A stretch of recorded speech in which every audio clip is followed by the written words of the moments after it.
नमस्कार साथियों, आपका स्वागत है आपके अपने channel study by SK sir. साथियों, आज हम जानने वाले हैं उपसर्ग के बारे में, जो आने वाले 2026 के एग्ज़ाम में पूछा जाएगा। और उपसर्ग से हर एक वर्ष हिंदी एवं संस्कृत 12वीं एवं 10वीं दोनों क्लास के स्टूडेंट को पूछे जाते हैं। तो दोस्तों, आज हम जानने वाले हैं उपसर्ग एवं प्रत्यय। इसका हम लोग ट्रिक के माध्यम से समझेंगे। तो चलिए दोस्तों, पहले हम जानेंगे उपसर्ग के बारे में। उपसर्ग आखिर होता क्या है? तो उपसर्ग होता है, उपसर्ग वह शब्द का छोटा अंश है जो किसी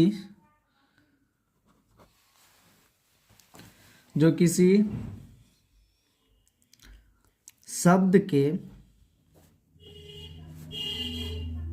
आरंभ में जुड़कर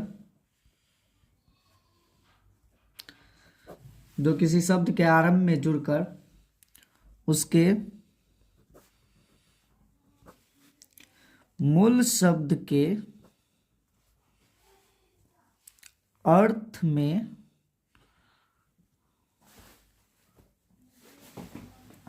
विशेषता ला दे या उसका अर्थ ही बदल दे, उसे हम लोग उपसर्ग कहते हैं। चलिए दोस्तों, हम एग्जाम्पल के द्वारा समझेंगे।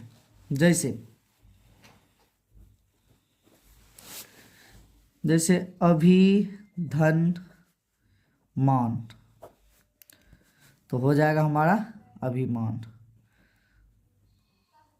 साथियों, अभी हमारा हो गया उपसर्ग और मान हो गया हमारा मूल शब्द। देखिए, अभी क्या है? उपसर्ग है, और मान क्या है? मूल शब्द है। तो मूल शब्द में ये उपसर्ग जुड़ गया, और उपसर्ग जुड़ करके क्या बना दिया? अभिमान बना दिया।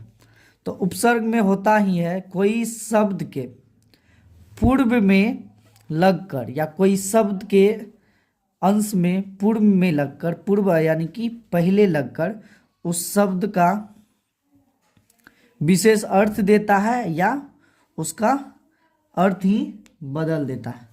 जैसे एक और, प्र प्लस चार। चार हमारा क्या है? मूल अर्थ है। ये हमारा क्या है? प्र उपसर्ग है। तो ये मिलकर के क्या बन गया? प्रचार बन गया। तो एक नोट करने वाली बात है, उपसर्ग का जो है एक अपना अर्थ होता है।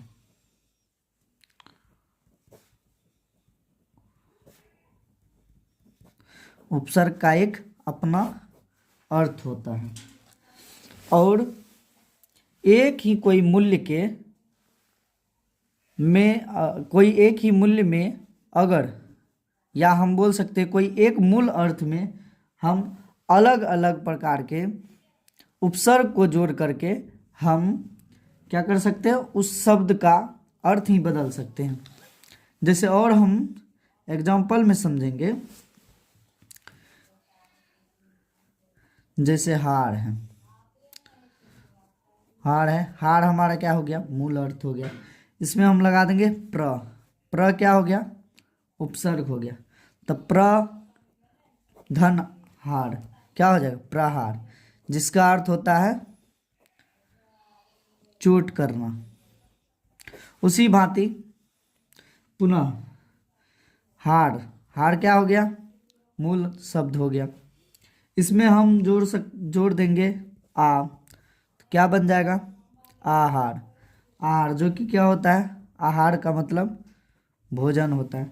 उसी भांति जैसे सम प्लस हार या समधन हार क्या हो जाएगा? संहार। संहार का मतलब क्या होता है? नाश करना। क्या होता है? नाश करना। ठीक उसी प्रकार से और भी बहुत सारा है, जैसे परिधन हार क्या हो जाएगा? परिहार। परिहार। परिहार का मतलब क्या होता है? अनादर करना। अनादर करना या तो तिरस्कार होता है। ठीक है। तो एक और इम्पोर्टेंट चीज समझेंगे दोस्तों, वो हमारा है उपसर्ग कितने होते हैं। ठीक है। तो संस्कृत में जो उपसर्ग होते हैं, संस्कृत में उपसर्ग की संख्या होती है 22 और हिंदी में उपसर्ग की संख्या कुल 10 होती है। और बात किया जाए विदेशज, विदेशज में उपसर्ग की संख्या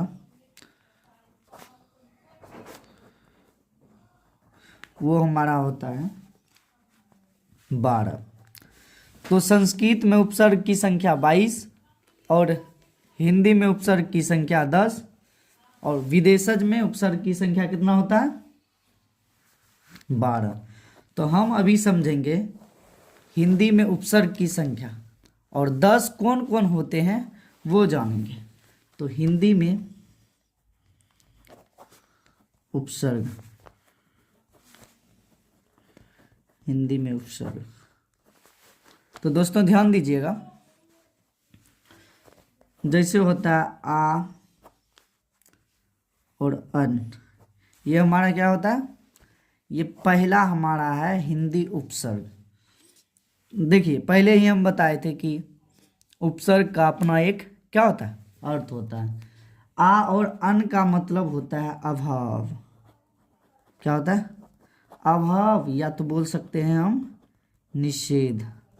अभाव या निषेध। देखिए आ और अन शब्द, अन ये उपसर्ग जुड़ के कौन कौन से शब्द बनते हैं, जैसे आ में जुड़ गया छूता, अछूता। उसी प्रकार से अचेत हो गया, अनमोल, अनमोल हो गया, अनपढ़, और भी बहुत सारा है, अनगढ़, अपढ़। चलिए दूसरा हम समझेंगे हिंदी उपसर्ग। दूसरा क्या होता है? जैसे क या तो कु। तो क या कु इसका मतलब होता है बुराई, या दूसरा हम बोल सकते हैं नीचता। कोई भी चीज में कु लगा दीजिए वो हो जाएगा हमारा, यानी कि बुरा चीज हो जाता है। जैसे पुत्र, पुत्र में हम लगा देंगे कु तो हो जाएगा कुपुत्र, मतलब कि जिसको हम बोलते हैं ना अच्छा पुत्र नहीं। चलिए समझते हैं क्या होता है। जैसे कुचाल, खराब चाल किसी का, खराब आचरण किसी का जो होता है उसी को। कुठोर, कपूत, अच्छा पुत्र नहीं, जो अच्छा पुत्र नहीं होता उसको बोलते हैं कुपुत्र। हिंदी का तीसरा उपसर्ग जानिए, जैसे अध होता है, अध, अध मतलब आधा,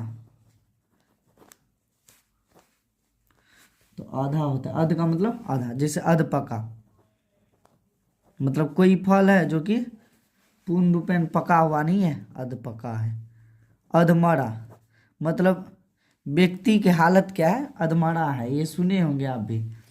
तो अधमरा में क्या लगा हुआ है? उपसर्ग लगा हुआ। और कौन सा उपसर्ग? अध। कौन सा उपसर्ग लगा हुआ? अध उपसर्ग लगा हुआ है। उसी भांति अधकचरा, अधकचरा।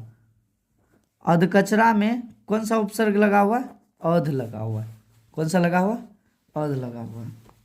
तो हिंदी का हम चौथा समझेंगे उपसर्ग क्या होता है। जैसे अ होता है, अ, या तो अ होता है या तो अब होता है। इसका अर्थ होता है हीनता। हीनता बोल सकते हैं, या तो बोल सकते हैं किसी का अनादर या तो निषेध।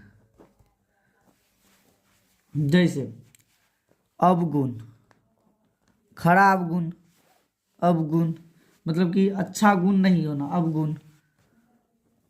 अवघट, उसी भांति से औढ़र। अब हम समझेंगे हिंदी उपसर्ग के पांचवा। पांचवा होता है नी। नी का मतलब होता है निषेध या तो आभार, अभाव या तो अभाव होता है। हम शुरू में भी बताए थे उपसर्ग कोई भी मूल शब्द के पहले लगता है, और मूल शब्द के पहले लग करके उस शब्द का या तो विशेषता बतलाता है या तो उस शब्द का पूर्ण रूपेण अर्थ ही क्या करता है? बदल देता है। जैसे नी डर, नीडर में कौन सा उपसर्ग लगा हुआ है? नी लगा हुआ है। उसी भांति निकम्मा, निकम्मा में कौन सा उपसर्ग लगा हुआ है? नी लगा हुआ है। क्या? नी। उसी भांति निहत्था हो गया, और भी बहुत सारा है। छठा समझेंगे भर। भर का मतलब क्या होता है? भर का मतलब होता है पूरा। क्या होता है? भर का मतलब होता है पूरा। जैसे हम बात करते हैं भरपेट, भरपेट हो गया, भरपूर हो गया। उसी भांति से भरसक हो गया। जैसे अगर पूछेगा कोई कि भरपेट में कौन सा उपसर्ग लगा हुआ है, तो क्या लगा हुआ है? भर लगा हुआ। भरपूर में कौन सा लगा हुआ है? भर लगा है। उसी तरीके से भरसक में कौन सा उपसर्ग शब्द लगा है? उपसर्ग भर लगा हुआ। उसी भांति से जैसे दू, दू का मतलब होता है कम या तो बुरा। कम या तो क्या होता है? बुरा होता है। जैसे दुबला हो गया।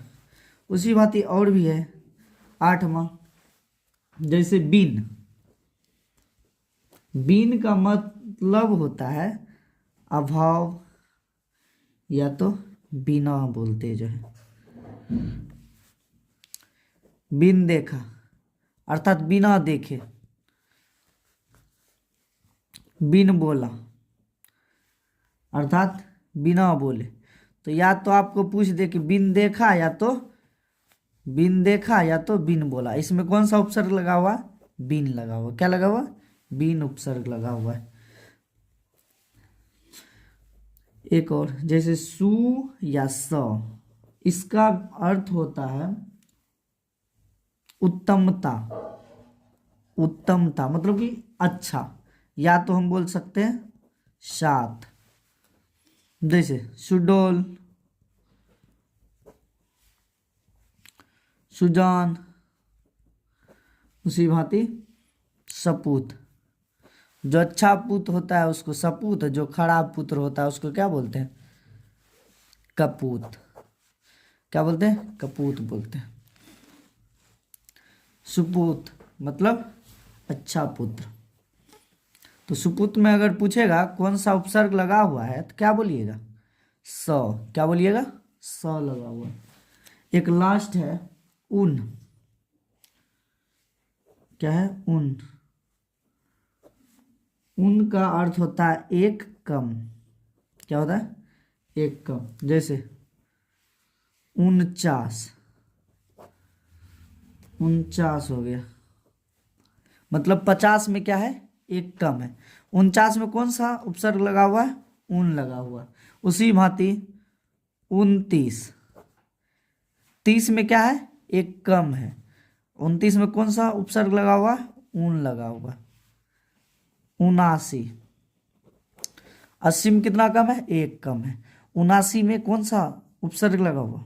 ऊन लगा हुआ है। कौन सा लगा हुआ? ऊन लगा हुआ है। तो उम्मीद करते हैं कि आप उपसर्ग का समझ चुके होंगे।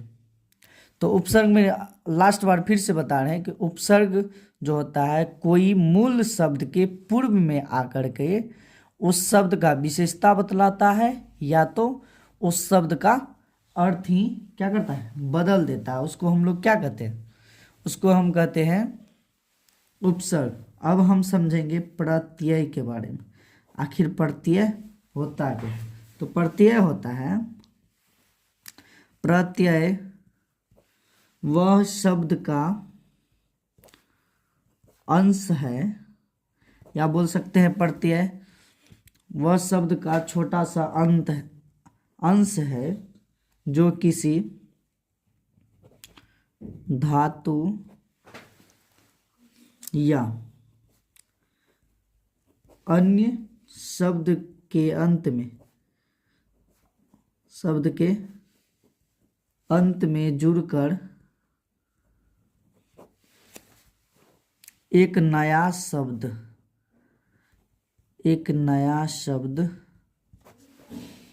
बनाता है। उसको हम क्या कहते हैं? उसको प्रत्यय कहते हैं। उसको क्या कहते हैं? प्रत्यय कहते हैं। तो एक और चीज याद रखने वाली है नोट में कि प्रत्यय का जो होता है, प्रत्यय का अपना कोई अर्थ नहीं होता।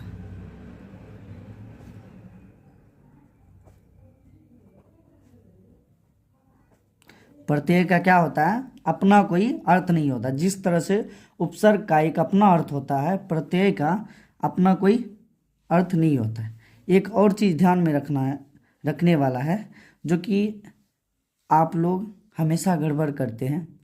उपसर्ग और प्रत्यय ध्यान में नहीं रहता है कि उपसर्ग पहले वाला होता है या प्रत्यय पहले वाला होता है। तो आप लोग ये चीज़ ध्यान में रखिएगा। उपसर्ग क्या होता है कि कोई भी मूल शब्द के पहले लगता है, और प्रत्यय क्या होता है? कोई भी शब्द के बाद में लग करके वो शब्द को या उस शब्द को क्या करते हैं? एक नया शब्द में बदल देते हैं। जैसे होता है लड़। लड़ हमारा हो गया धातु। लड़ क्या हो गया? धातु। धन, इसमें हम लगा सकते हैं अगर आका क्या हो गया? प्रत्यय हो गया। आका क्या हो गया? प्रत्यय शब्द हो गया। तो ये मिल करके क्या बन गया? लड़का। क्या बन गया? लड़का। उसी भांति से जैसे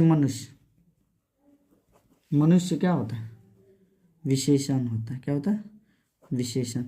इसमें जुड़ गया पन क्या होता है? पन प्रत्यय। अभी आपको बताए थे कि प्रत्यय जो होता है ये हो गया मूल शब्द। मनुष्य क्या हो गया? मूल शब्द। ये लड़ क्या हो गया? मूल शब्द। मूल शब्द में क्या जुड़ गया? प्रत्यय जुड़ गया। प्रत्यय जुड़ करके एक क्या कर दिया? नया शब्द बना दिया। जिससे मनुष्य धन पन क्या हो गया? मनुष्यपन। क्या हो गया? मनुष्यपन। ठीक है। तो अब हम समझेंगे कि प्रत्यय के कितने भेद होते हैं। प्रत्यय के जो होते हैं, हमारे प्रत्यय के 2 भेद होते हैं। कितने भेद होते हैं? 2 भेद। तो हम समझेंगे प्रत्यय के भेद। तो अगर आप लोग को वीडियो अच्छी लग रही हो तो वीडियो को लाइक करें एवं ज़्यादा से ज़्यादा अपने दोस्तों के पास क्या करें? शेयर करें, ताकि इस तरह का वीडियो आप लोग के पास पहुंचता रहे। तो प्रत्यय का जो होता है 2 भेद होते हैं। कितने होते हैं? प्रत्यय के 2 भेद होते हैं। एक हमारा होता है कृद प्रत्यय और सेकेंड हमारा होता है तद्धित प्रत्यय। क्या होता है? तद्धित प्रत्यय। अब हम दोनों का एक ट्रिक के भांति समझेंगे, इसका भी एग्जाम्पल। ठीक है। सबसे पहले आप समझिएगा कृद प्रत्यय होता आखिर है क्या? कृत प्रत्यय में होता क्या है कि ये जो है धातु में जुड़ने वाले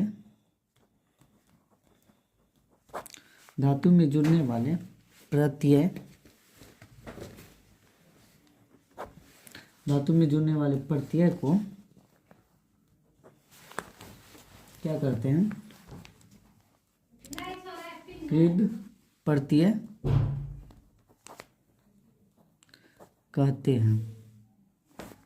और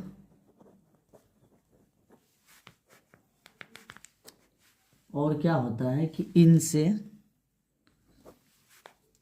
इनसे बने जो क्या होता है शब्द को हम लोग क्या कहते हैं, इनसे बने शब्द को कृदंत कहते हैं। एक बार समझ लीजिएगा, धातु में जुड़ने वाले प्रत्यय को हम क्या कहते हैं, कृत प्रत्यय। ठीक है। और इनसे जो मतलब कि धातु प्लस प्रत्यय को जोड़ करके जो कृत प्रत्यय बनता है, और इनसे बनने वाले जो शब्द होते हैं उसको हम लोग क्या कहते हैं, कृदंत कहते हैं। क्या कहते हैं, कृदंत। तो एग्जाम्पल थ्रू समझिएगा, जैसे हमारा होता है लड़ प्लस क्या हो गया, आका। तो ये जो है आका हमारा हो गया कृत प्रत्यय।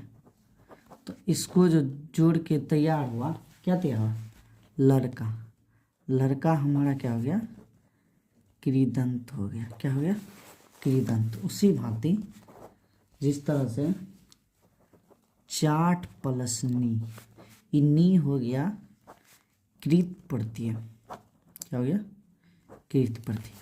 ये दोनों मिल के क्या बन गया, चटनी। इसको क्या हम बोल सकते हैं, कृदंत। क्या बोल सकते हैं, कृदंत।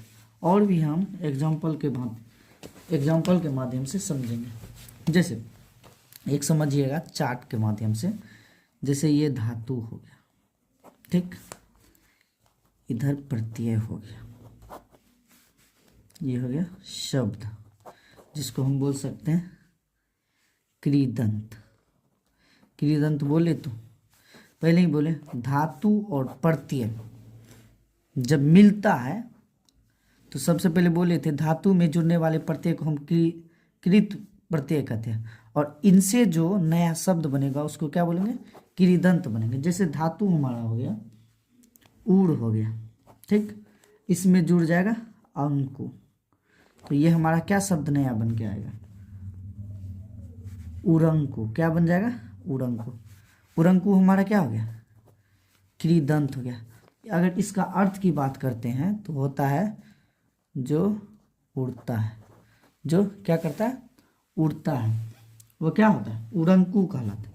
उसी भांति से धातु, जैसे एक मान लीजिए ना भूल, अब भूल में हम प्रत्यय जोड़ देंगे अक्कड़। क्या जोड़ देंगे, अक्कड़। तो इसका एक नया अर्थ बन के तैयार होगा, क्या चीज़, भूलक्कड़। तो भूलक्कड़ जो नया अर्थ बना ये हमारा क्या कहलाएगा, कृदंत। क्या कहलाएगा, कृदंत। और भूलक्कड़ का अर्थ होता है जो क्या करता है, भूलता है, या बोलिए कि जो ज़्यादा भूलता है उसको क्या बोलते हैं, भूलक्कड़। उसी प्रकार से खा में जोड़ दीजिए क्या चीज़, आओ। क्या जोड़ दीजिए, आओ। तो इसका मतलब क्या निकल के आएगा, खाऊ। क्या, खाऊ। खाऊ क्या हो गया, कृदंत हो गया, और इसका अर्थ होता है जो खाता है। और भी बहुत सारा है। एक और एग्जांपल देख लीजिए, जैसे स्मृति, इसमें जुड़ जाए अनीय प्रत्यय। क्या, अनीय। तो इसका मतलब क्या होता है, अस्मरणीय। क्या होता है, अस्मरणीय। ये हमारा कौन सा हो गया, कृदंत हो गया। क्या हो गया, कृदंत। और इसका अर्थ होता है जिसे स्मरण किया जाए, जिसे क्या किया जाए, स्मरण किया जाए। तो उम्मीद करते हैं कि आप लोग को जो है प्रत्यय का पहला जो भेद होता है उसका आप लोग ट्रिक समझ गए होंगे। तो अगर आपको वीडियो अच्छी लग रही हो तो वीडियो को लाइक करें एवं सभी अपने दोस्तों में शेयर करें। और जितना भी हो सके अच्छा से अच्छा, प्यारा से प्यारा क्या करें, कमेंट्स करें आप लोग। तो चलिए हम आज का जो है लास्ट ट्रिक समझेंगे, जो हमारा है तद्धित। क्या है? तद्धित प्रत्यय। क्या? तद्धित प्रत्यय। सर्वप्रथम इसका हम लोग परिभाषा समझेंगे। तद्धित प्रत्यय में होता क्या है कि धातुओं जो होता है, धातुएं को छोड़कर